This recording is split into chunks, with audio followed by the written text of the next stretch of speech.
Hi friends, welcome to Jayanthi Telugu vlogs. నేను మీ జయంతి. ఈరోజు పోహా మిక్చర్ ఎలా చేసుకోవాలో చూపిస్తున్నాను, చూసేయండి.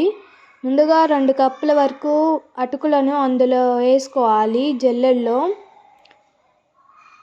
జల్లెల్లో వేసుకొని జల్లించుకోండి. దాంట్లో ఉండే పొడి లాంటి పదార్థం కానీ అటుకులు ముక్కలైనవి కానీ కింద పడిపోతుంది. ఇప్పుడు ఒక కడాయిలో వేసుకొని మెత్తగా ఉండే వాటిని క్రిస్పీగా అయ్యేంత వరకు ఫ్రై చేసుకోవాలి.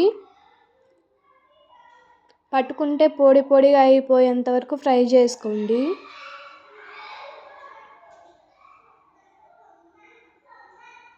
ఇవి ఫ్రై అయిన తర్వాత తీసి ఒక ప్లేట్లో వేసుకొని ఇప్పుడు అదే కడాయిలో ఆయిల్ వేసుకోవాలి. 2 టీ స్పూన్ల వరకు ఆయిల్ వేడైన తర్వాత 5 టీ స్పూన్ల వరకు పల్లీలు వేసుకొని ఫ్రై చేసుకోవాలి. పల్లీలు ఫ్రై అయిన తర్వాత తీసి ఒక కప్లో వేసుకోండి. ఇప్పుడు అదే ఆయిల్లో పుట్నాలు కూడా వేసుకొని ఫ్రై చేసుకోవాలి, గోల్డెన్ కలర్ వచ్చేంత వరకు.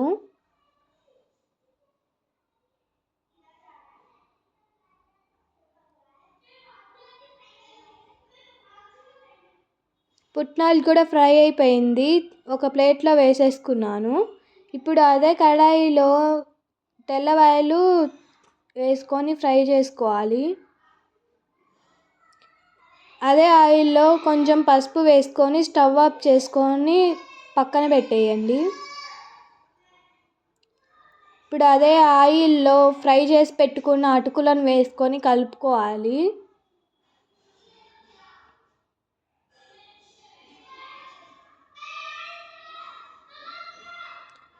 పసుపు మొత్తం అటుకులకి పడేంత వరకు కలుపుకోవాలి.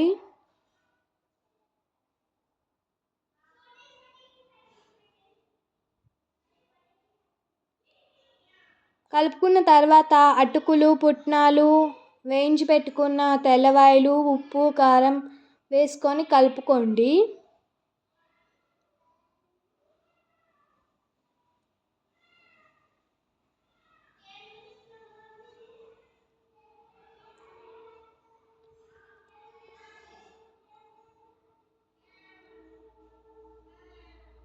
అంతే, అటుకుల మిక్చర్ అయితే రెడీ అయిపోయింది. ప్లీజ్ సబ్స్క్రైబ్ చేసుకొని సపోర్ట్ చేయండి. అలాగే లైక్ చేయండి, షేర్ చేయండి, కామెంట్ చేయండి. ఇన్స్టాలో, ఫేస్బుక్లో ఫాలో అవ్వండి. Thank you for watching.